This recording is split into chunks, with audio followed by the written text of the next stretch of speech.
လေးကိုပူမယ်အပေါ်ပိုင်းလေးကိုတင်ပူလိုက်မယ်နော်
ချုပ်တာနော်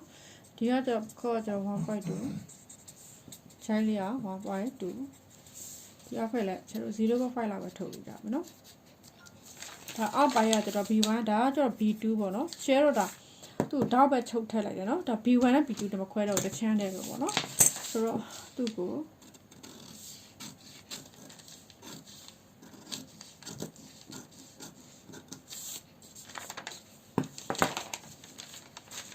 ကျန်နော်ဒါ B1 နဲ့ B2 နဲ့ဆိုရင်ဒီဟာဆိုကူးထုတ်လိုက်လို့နော်ဆိုတော့အခုဒီမှာအရေးကြီးတဲ့ဟာတော့ပြောဖို့မျိုးသွားတယ်ဒီဟာမှတ်ရမယ့်ဟာလေးနော်ဒီစုပ်တဲ့နေရာလေးတွေ့လားကျတော့ဒီစုပ်တဲ့နေရာလေးကိုဒီမှာလာပြီးတော့မှတ်မယ်ပေါ့နော်ဒီနေရာလေးဟုတ်တော့ဆိုတော့သူကဒီနေရာမှာကျန်ခုနကမှာကာဘောတိုက်တော့ကဒီမေးကြံခဲ့တဲ့ဟာလေးပါသူကိုဒီနေရာမှာကျတော့ဒီနေရာလေးပေါ့နော်ဒီနေရာလေးမှာသူကဒီမှာစတားပြပြီးတော့မှတ်ထားလိုက်မယ်ဒီနေရာလေးမှာစတားပြပြီးတော့မှတ်ထားလိုက်မယ်နော်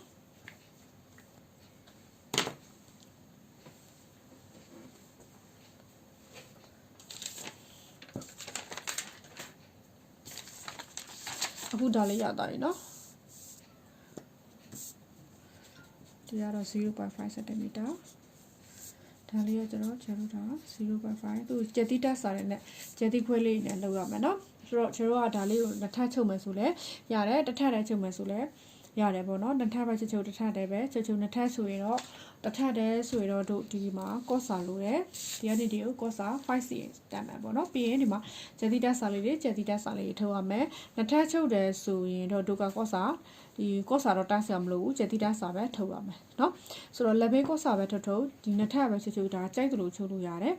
တချို့ဒီပွဲတက်တွေမှာပေါ့เนาะအရှိချမ်းကိုကျတော့တစ်ချမ်းနှစ်ထပ်ချုပ်တယ်နောက်ချမ်းကိုကျတော့တစ်ထပ်ပဲချုပ်တယ်သူတို့ဟိုဟာဖြစ်မှာဆိုလို့ပေါ့เนาะရှစ်ချမ်းကိုကျတော့ကျွန်တော်ရင်ခံပိတ်ချမ်းလေးပါတွေထပ်တုပ်ပြီးတော့ကျွန်တော်လုံးဝမတောက်နေအောင်ချုပ်ပြီးတော့နောက်ထမ်းကိုကျတော့တစ်ထပ်တည်းပဲချုပ်တာเนาะ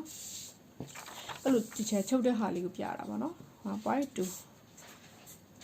ဒါကျတော့နှစ်ဘေးချုပ်စာ3အောက်ခေါက်စာလေးကျတော့2.5အဲ့မှာနော်ဆိုတော့ B1 B2 ရပါပြီဆိုတော့ချဲလို့ဒါဒီ F1 F2 ရဲ့ဟာလေးကိုပြမှာဟဲ့သူ့ကိုကျတော့ချဲလို့ကဒါဒီဟာနဲ့ဒါနဲ့ဒီမှာလာဆက်တယ်နော်သူဒီမှာမှတ်ထားမယ့်ဟာလေးကဒီနေရာလေးနဲ့ဒီနေရာလေးနဲ့ကိုတို့ကဒီမှာလာဆက်တယ်ပေါ့နော်စိတ်တဲ့ခါကျရင်ချဲလို့ဒါဒီနေရာလေးပေါ့နော်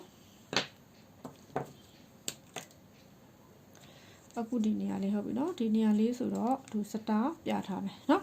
ဒါတေချာလဲမှတ်ထားမယ်เนาะဒီမှာလာဆက်မဲ့နေရာလေးဒီနေရာလေးကိုပေါ့เนาะဒီနေရာအဓိကပဲပေါ့เนาะ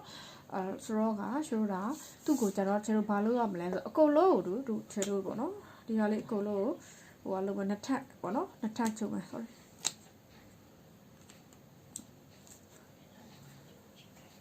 နောက်သူအကုန်လုံးနှစ်ထပ်ချုပ်မယ်ဆိုတော့ဒီချုပ်စာက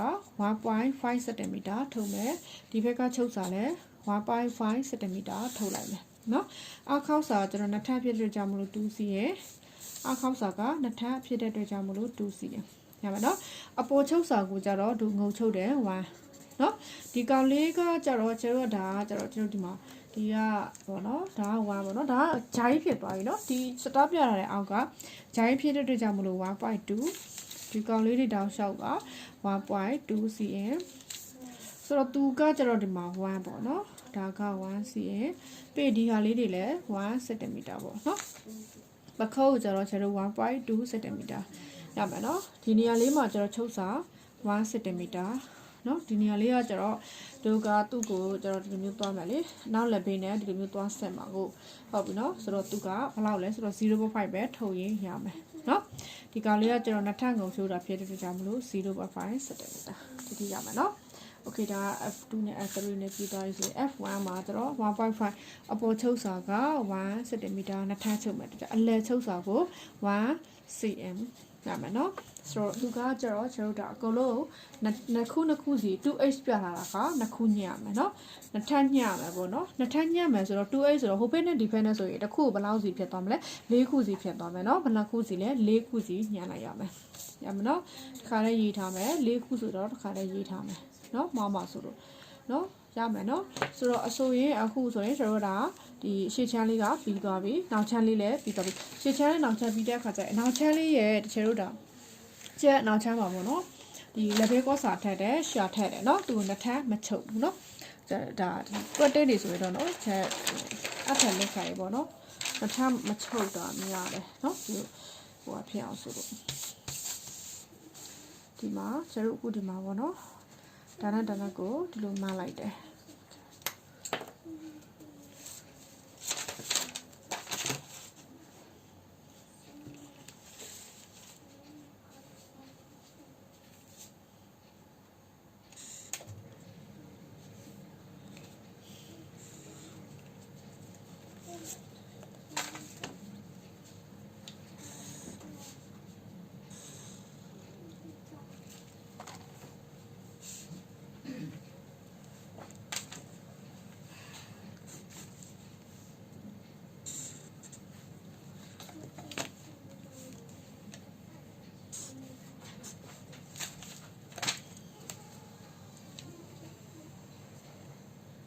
ဒီနောက်ထိပေါ့နော် 5cm ဆိုတော့သူကို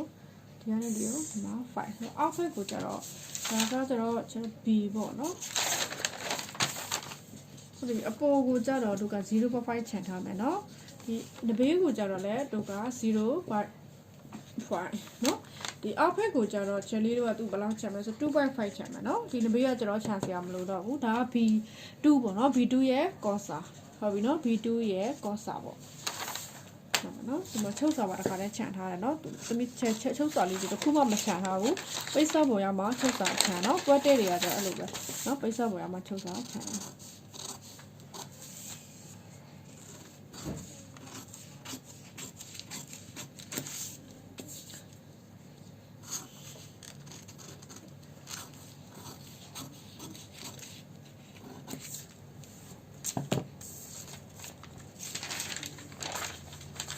ဒီရခါသားရဲ့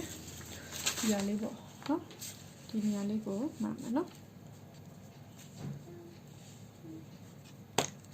ပြီးတော့ရစင်းနေ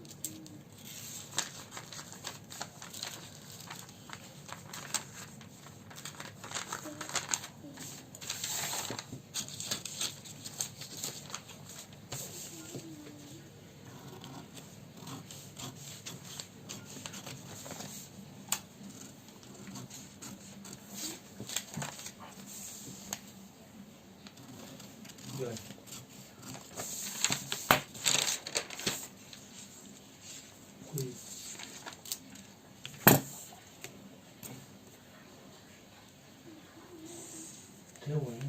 ဆိုတော့ဒီအပေါ်ကကျတော့ချေတို့တာဟို0.5ပေါ့နော်ဒီနဘေးကိုလည်း 0.5 အောက်ကိုတို့ 0.5 ရောဒီဘက်ကချစရာမလိုဘူးဒါလေးက B1 ရဲ့ cosa ဟုတ်ပြီနော် B1 ရဲ့ cosa သူ့ချေတို့ကနှစ်ခုညံမယ်နော်ဒီအားလေးနှစ်ခုညံမယ်ခုနဟာလေးကိုလည်းချေတို့ဘယ်နှစ်ခုညံမှာလဲနှစ်ခုညံမယ်နော်ဟုတ်ပြီနော်ဆိုတော့ပြီးလက်ဘင်း cosa ပြီးရင်ချေတို့တက်တိတစာတာနော်တက်တိတစာလေးညံကျတိတစာလေးကိုကြတော့ချို့က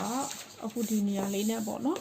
ဒီ ဒီနေရာအပြည့်မီယူသူ့0.5 cm ရောချလိုက်အောင်ပဲပေါ့နော်0.5 cm ဒီနောက်ရောချလိုက်ပြီးဒီကနေပြီးတော့ပေါ့0.5ပေါ့နော်0.5လောက်ရောလိုက်အဲ့ဒီဟာကိုတို့ဘာယူလဲဆိုတော့ဒီရှာယူတယ်ပေါ့နော်ရှာပြားလေးယူတယ်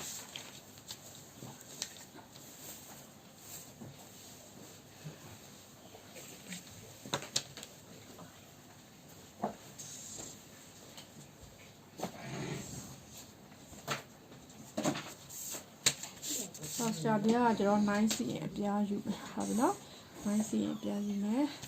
ဒီဘက်ကလည်းတို့က9 cm အပြားယူလိုက်မယ်နော်ဆိုတော့9စီရင်ဆိုတော့ချုပ်စာperfect အပေါ် perfect ကိုထုတ်ရမယ်နော်ဒီမှာချုပ်စာလေးဘာလို့မထုတ်လဲဆိုတော့တစ်ခုမထုတ်ရင်ကြံတာလုံးဝမထုတ်နဲ့တော့တစ်ခုကိုချုပ်စာထုတ်နောက်တစ်ခုကိုမထုတ်ဟိုထုတ်ဒီထုတ်ဟိုထုတ်ဒီထုတ်အဲ့လိုမျိုးလုပ်လို့ရမလားမရဘူးเนาะအဲ့လိုလုပ်လိုက်ရင်ကလို့ရောပြီးတော့ရှုပ်ထွေးကုန်မယ်ချုပ်စာကိုတစ်ခုမထုတ်ရင်ကြံတာလည်းလုံးဝမထုတ်ပါနဲ့တစ်ခုထုတ်မယ်ဆိုရင်ကြံတာကိုကိုလို့မရရအောင်ထုတ်ပေးရမယ်เนาะဆိုတော့အခုဒီဟာပေါ့เนาะ